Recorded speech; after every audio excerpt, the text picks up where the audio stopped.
नाज़रीन, इमरान खान कॉल दे और कराची वाले बाहर ना निकले, ऐसा कैसे हो सकता है? क्योंकि जब कराची धारता है तो फिर पूरा पाकिस्तान सुनता है। आपको ये मनाजर दिखा रहे हैं जहां आज कराची प्रेस क्लब पर पीटीआई ने कॉल दी थी कि वहां सब लोग जमा हो, जहां एक भरपूर एहतजाज रिकॉर्ड करवाया जाएगा। आज पीटीआई ने 8 फरवरी को यौम सियाह का ऐलान कर रखा था। ऐसे में मेन जलसा तो सवाबी में था, लेकिन उसके बाद जो मेला लूटा है तो हलीम आदिल शेख ने लूटा है। पीटीआई का ये दबंग रहनुमा जो है हमेशा फ्रंट से लीड करता है और लोगों को निकालता है, मोबिलाइज करता है। और ऐसे में कराची वाले भी आज निकले हैं भरपूर। इमरान खान की कॉल पर उन्होंने लब्बैक कहा है, साथ दिया है। आप देख सकते हैं कि आवाम का एक ठाटे मारतबा समुद्र था। हालांकि पुलिस ने अपनी फस्तायत, बर्बरियत, यजीदियत दिखाने की कोशिश की, रास्ते बंद किए, नाके लगाए, रोकने की कोशिश की कारखानों को, लेकिन इसके बावजूद पीटीआई के कारकुनान तमाम चीज़ों को साइड लाइन करते हुए आगे बढ़े और उसके बाद उन्होंने एक भरपूर एहतजाज जो है वो कराची प्रेस क्लब पर रिकॉर्ड कराया। इस मौके पर वहाँ क्या मनाजिर थे, किस तरह पुलिस वहाँ तैनात थी, आपको हम साथ साथ ये मनाजिर भी दिखाएंगे।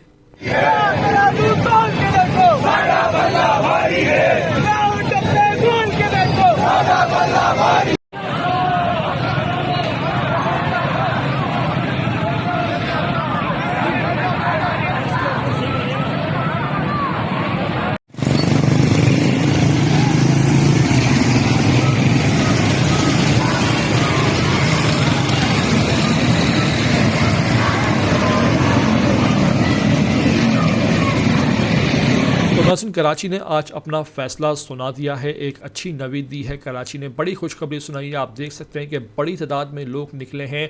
इसमें ना सिर्फ मर्द हजरात बल्कि बच्चे, बूढ़े, फैमिलीज़, हर तरह के लोग जो हैं उन्होंने आज इस भरपूर एहतजाज में शिरकत की है और अपना एहतजाज रिकॉर्ड कराया है। इस मौके पर हलीम आदिल शेख, दीगर पीटीआई के रहनुमा जिनमें फ़हीम खान पेश रहते हैं, उन्होंने इस तमाम तरह एहतजाज को आज लीड किया है और वहाँ पर भरपूर और मुनज़्ज़म तरीके से एहतजाज रिकॉर्ड करा के पीटीआई के मुखालफिन को और सरकार को ये बता दिया है कि इमरान खान के लिए हम फिर निकलेंगे, इमरान खान हमारी रेड लाइन है और हम एहतजाज करने से बाज ना आएंगे। इस मौके पर हलीम आदिल शेख ने वहाँ दबंग अंदाज में तकरीर भी की है। हम आपको साथ साथ आखिर में उनकी ये तकरीर सुनवाएंगे। आपसे रिक्वेस्ट है कि वीडियो पर अगर पहली बार आए हो तो लाजमी से इसको आखिर तक देखना।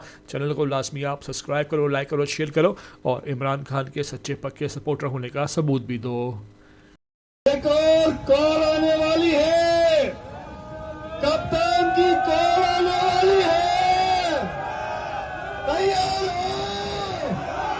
अभियान चलोगे? इस्लामाबाद चलोगे? इस दफा एक पैगाम देना चाहते हैं। पिछली दफा का एक सवाल हमारे दिलों में छुपा हुआ है। पूरा पाकिस्तान सवाल करता है, गोली क्यों चलाई? पिछली दफा पीछे से गोली मारी गई, छुप के गोली मारी गई। इस दफा आप सब लोग सीने पे गोली खाने के लिए चलोगे? हम डरने वाले नहीं हैं। हम उस कप्तान के खिलाड़ी हैं जो न डरता है, ना बिकता है, ना झुकता है।